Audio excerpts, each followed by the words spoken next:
All the issues on the agenda, they were of critical importance to our region and to our people. More from Prime Minister Portia Simpson Miller as we recap her contribution to the 25th Intersessional Meeting of CARICOM. So glad you could join us for another edition of Jamaica Magazine. I'm Adrian Atkinson. What else is on the show? Safety feature on vehicles. Do you know them? Stick around and find out. Samantha Allen is up next with the news of the day. But first, join the cause to build Jamaica by buying Jamaican.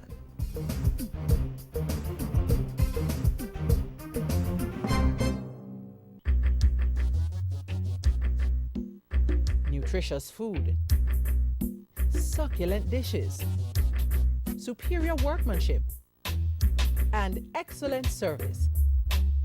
Jamaica is on the go.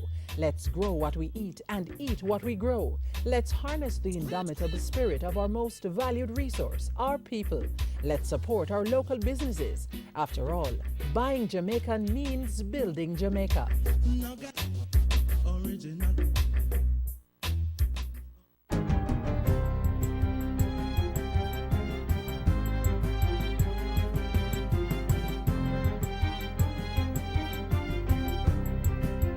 Good day, I'm Samantha Allen, and this is your GIS News for Thursday, March 20. Jamaica is set to receive $71.4 million from the International Monetary Fund, the IMF, under the Extended Fund Facility. This now brings total disbursements under the arrangement to $345.8 million. On Wednesday, the IMF's Executive Board formally completed its review of Jamaica's performance for the October to December quarter of 2013.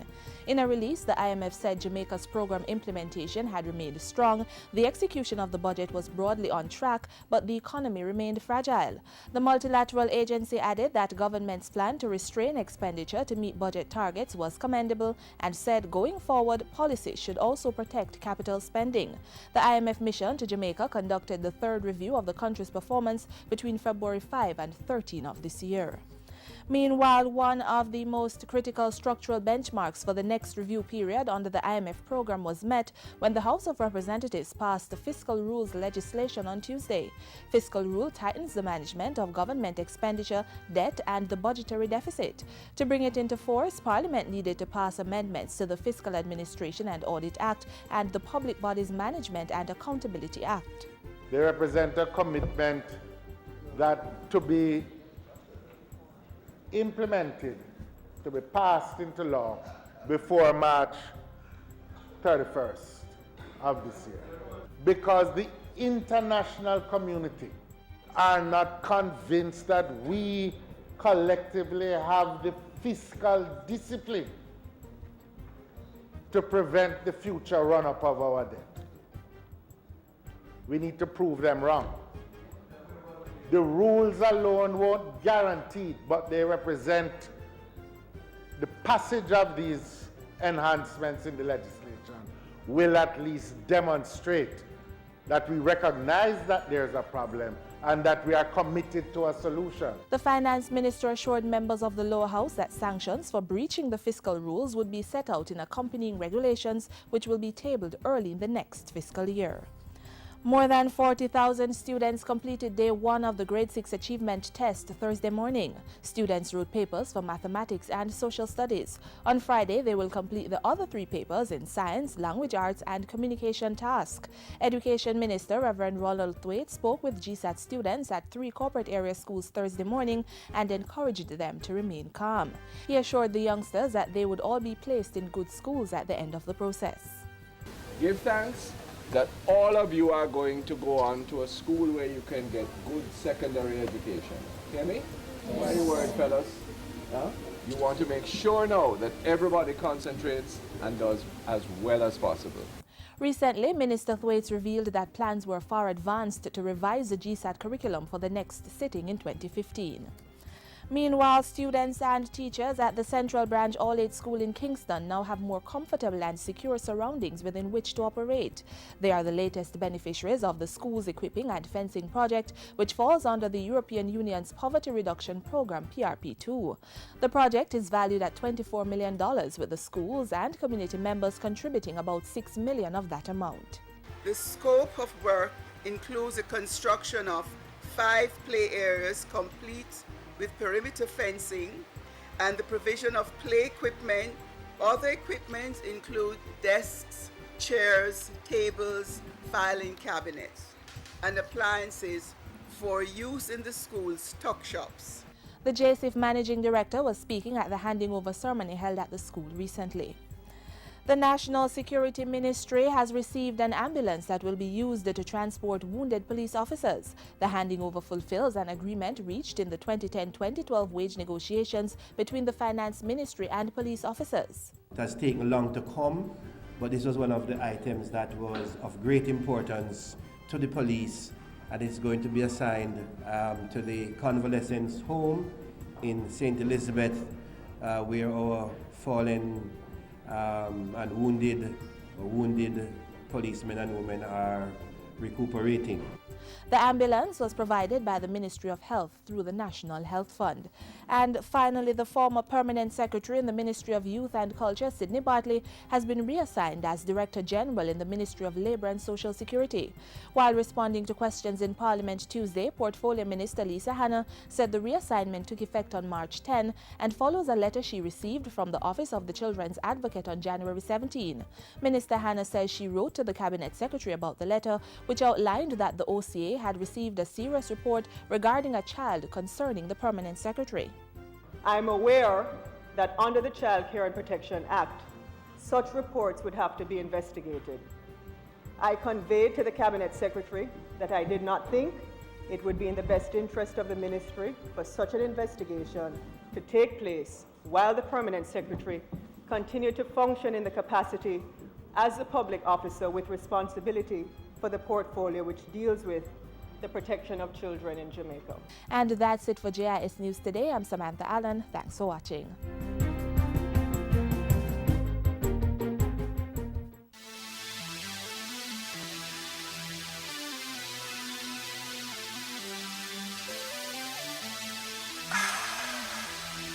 Colon cancer is cancer of the large bowel.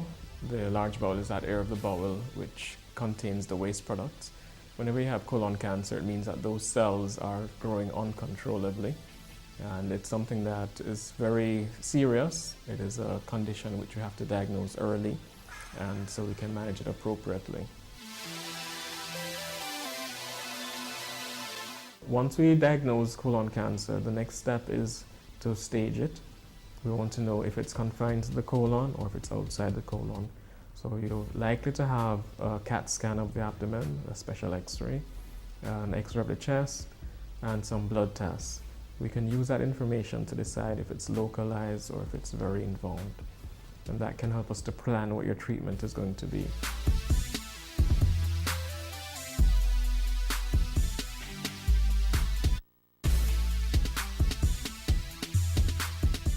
Jamaica joined a proposal by CARICOM members to incorporate the private sector within the Community on Trade and Economic Development (COTID). This and other matters such as the possibility of a free trade agreement with Canada and the use of marijuana for medical and health purposes were discussed at the 25th intersessional meeting of CARICOM heads of government in St. Vincent and the Grenadines earlier this month. We have the highlights. All the issues on the agenda, they were of critical importance to our region and to our people. And I am into being involved in any discussion that can impact the lives of our people in a positive way. Prime Minister Portia Simpson Miller, a day after the 25th intersessional meeting of CARICOM heads of government. The meeting was held in St. Vincent and the Grenadines, and from all accounts, the March 9 to 11 summit helped to advance a series of issues that are critical to regional development.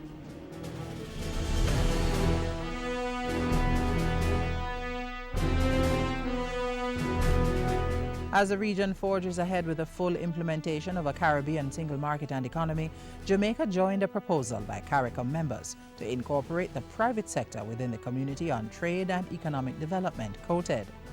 It is important for us to understand that it is the private sector that is the engine of growth within any integration movement. There should be an industrial development component within COTED, and that there should be a specific area carved out within that community organ where the private sector would accompany ministers of industry and those concerned with ICT, for example, so that the voice of the private sector can be heard. Between 65 and 90% of the single market has been implemented in member states, and so the 8th meeting of the Prime Ministerial Subcommittee on the CARICOM Single Market and Economy looked at the next steps to get to full implementation. Those discussions were held on March 9, a day before the opening of the 25th intersessional meeting of CARICOM heads. The subjects to be discussed or reviewed for determination have one focus. That is, the improvement in the quality of life and living of the people of our CARICOM region. A broad consensus is emerging on the strategic priorities for our community in the next 5 years. These can be summarized as building resilience in all its forms: economic, social, environmental, and technological; strengthening community governance for greater efficiency and effectiveness; and strengthening our sense of identity as a community.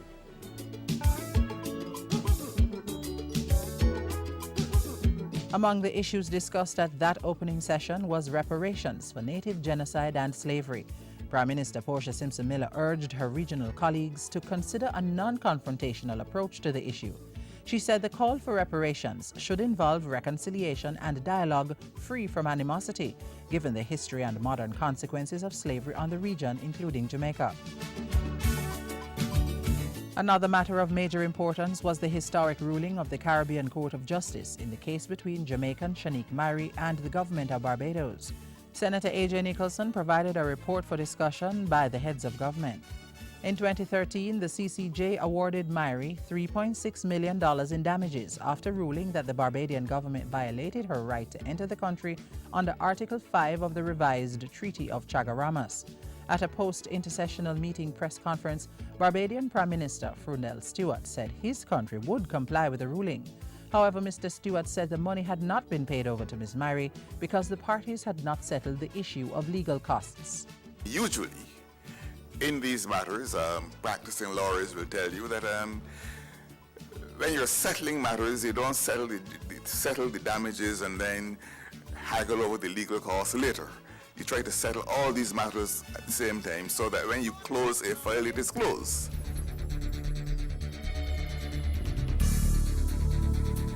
Other matters on the agenda included human resource development, the use of marijuana for medical and health purposes, the possibility of a free trade agreement with Canada, information and communications technology, and climate change.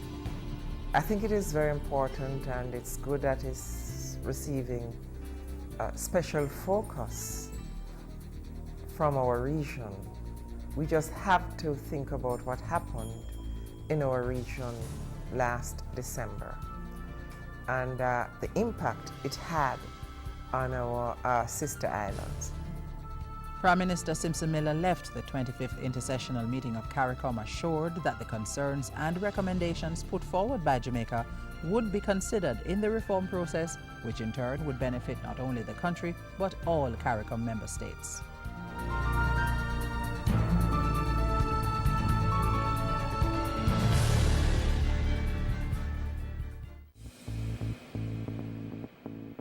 A healthy and educated people living in a clean, natural environment, reducing crime, improving the justice system and governance, building a prosperous economy.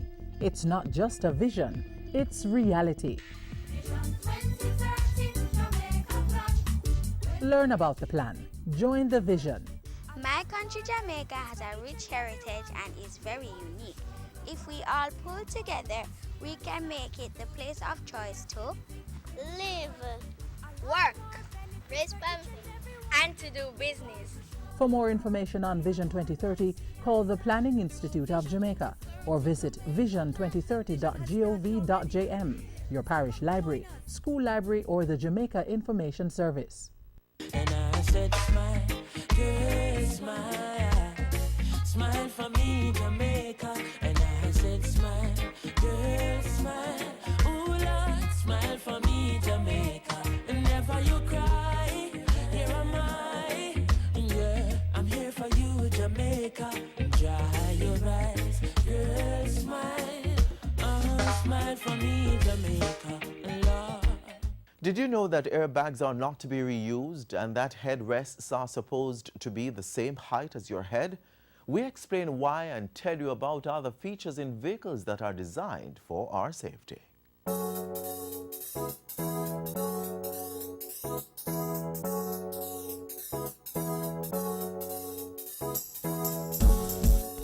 These are a few of the features that help make the vehicles we travel in each day safe for motorists and passengers. Hi there, I'm Alison. In this edition of Road Scholars, we explain some of the passive and active safety features of the car and how they help to prevent and minimize injuries.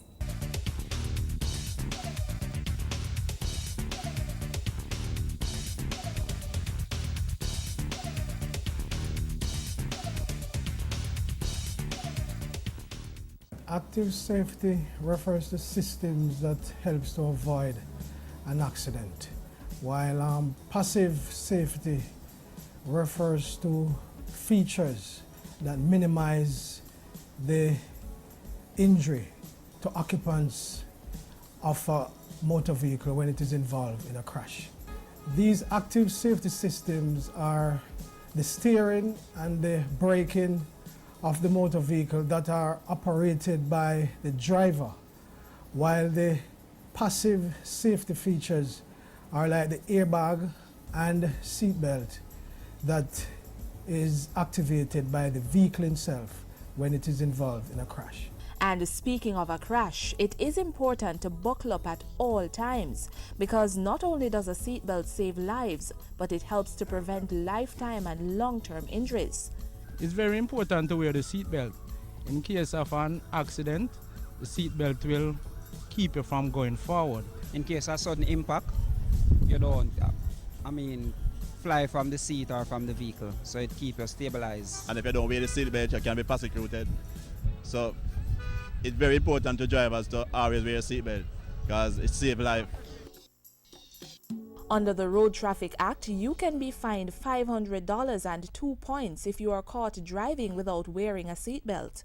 The same fine applies if your vehicle is not fitted with seatbelts. And then there's a penalty of $800 for not ensuring the safety of your passengers.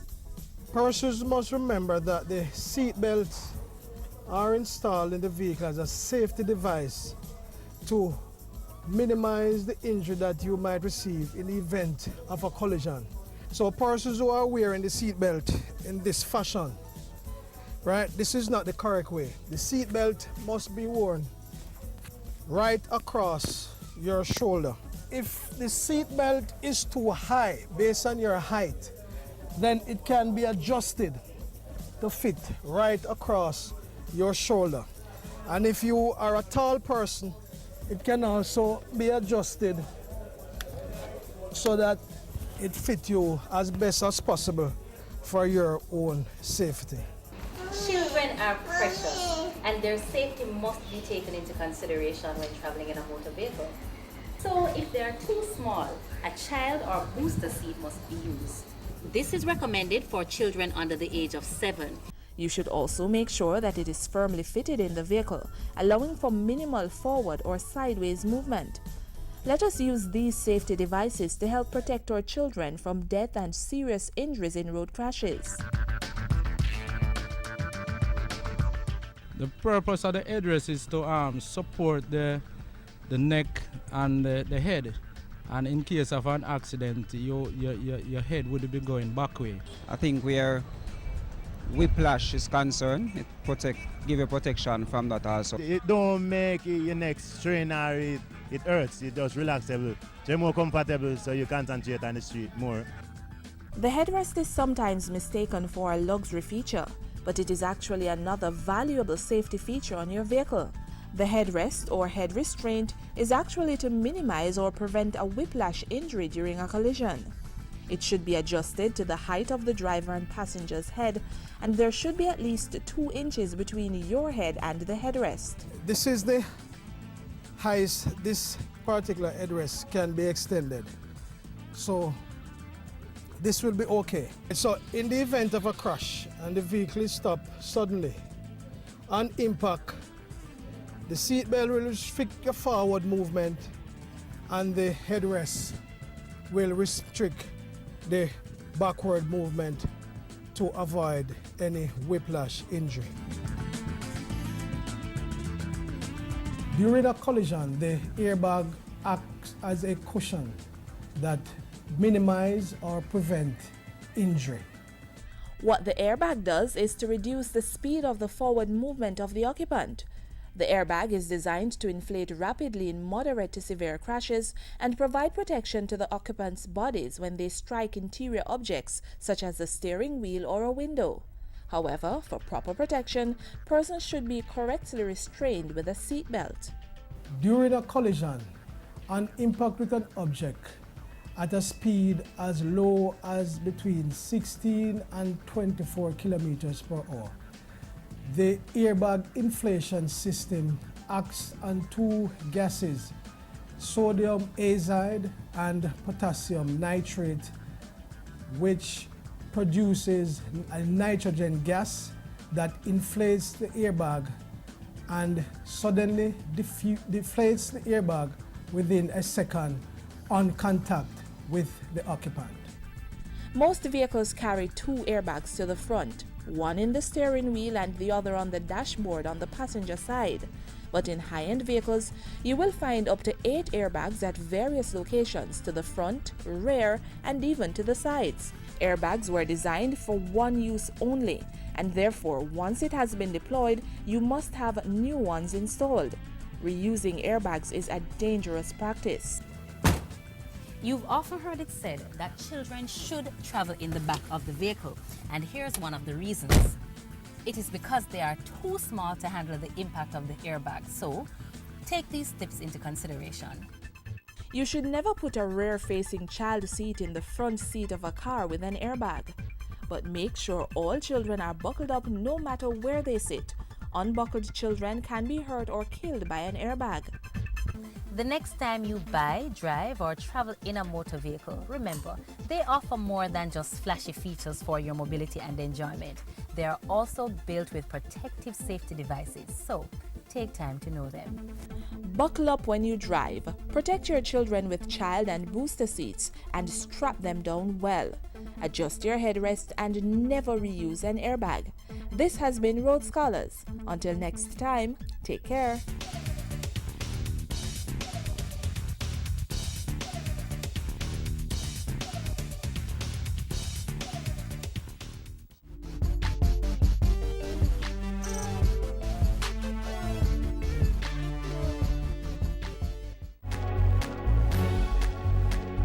Know your numbers and control the keys to a healthier heart. Know the numbers for your blood pressure, cholesterol level, blood glucose level, and your weight and body mass index. Find out the risks they represent and what you need to do to stay healthy. Talk to your doctor and start making healthy lifestyle choices to prevent a heart attack or stroke.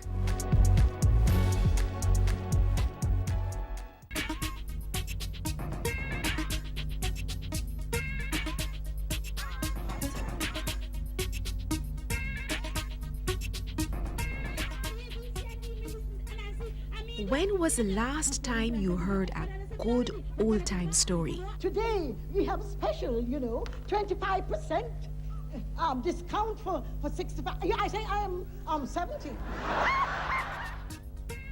Storytelling has been with us from the days of slavery, when slaves used it as a means of entertainment, passing on their respective groups' history, and even as a way of conveying secret information, which at times the slave masters thought were innocent stories.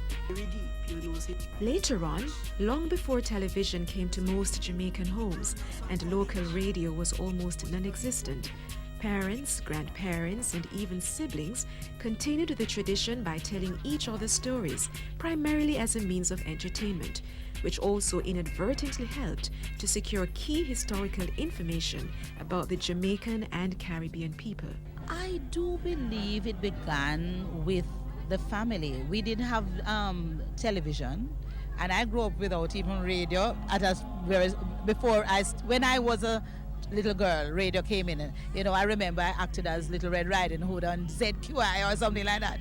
But so we had to sit and talk to each other, and we had to entertain each other. And I think that's where it started. And I've looked a bit at this here in Jamaica and in some other parts of Western Africa. And I noticed the same thing, where the older people are sitting with the younger people and other older people of different ages in the community, and there's a time for sitting down and sharing and telling the stories. And you notice the involving everybody in the story.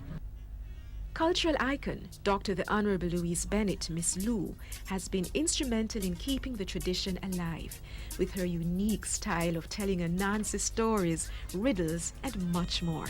Since then, other talented Jamaicans such as Amina Blackwood Meeks, Charles Hyatt, Elif Nelson, Joan Andrea Hutchinson, and many more have followed in Miss Lou's footsteps in helping to preserve this important aspect of our culture by telling stories at special events or in some cases even at their homes. You didn't know, so you have a cabbage hole. So you don't have no cabbage hole. Everybody have a cabbage hole. Bend over your head. Feel in your neck back, right in the center. You feel a little hole? Well, that is your cabbage hole. And if it's very deep, you know so you're very cabbage. If it's not so deep, then you're not so cabbage. But you not behave if you're cabbage at all. Right. But have we done enough to keep the tradition of storytelling alive? There's hunger for this, and because if we listen to what's happening in the society today, it's like we're losing our culture. And we need to tell the little ones, right, you know, something about where we're coming from. But then I said, me don't know, you know, brother, took up, me don't know, I have nothing to do with it. You know, me just see the one of them come and talk about that with each other. Me and he, A, B, C, and D, Mrs. And I say, and me don't, me never, before them could answer, but I said, me don't with it. But brother, took up, you know, I have a feeling, you better go and tap a brother, I'm going to beat him, and make it come. It is important because it teaches you the art of listening.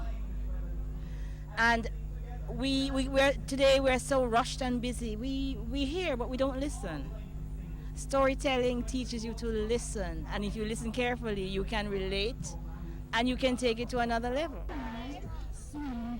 So children and parents alike listened with wide-eyed interest as storytellers brought the stories alive with songs and animated gestures in front of the magical gingerbread house. You too can do your part in keeping the Jamaican culture alive. What's your story? Power. They went to Pat was bad English. They never know reporting. They wouldn't tell Nancy's story and folk song they wouldn't sing. But at the jackass in the long tail bag of cocoa coming down and the peeled John for pantry top just make them head spin round. Why not tell one to a child, a relative, or even a group of friends today?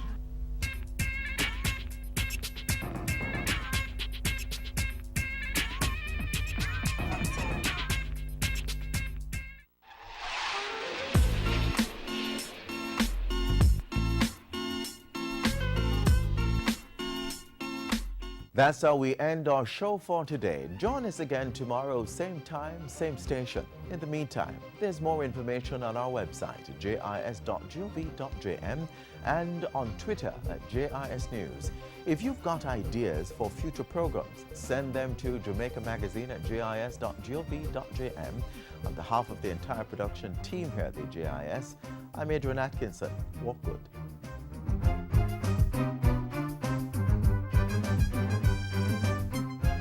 This has been a production of the Jamaica Information Service, the voice of Jamaica.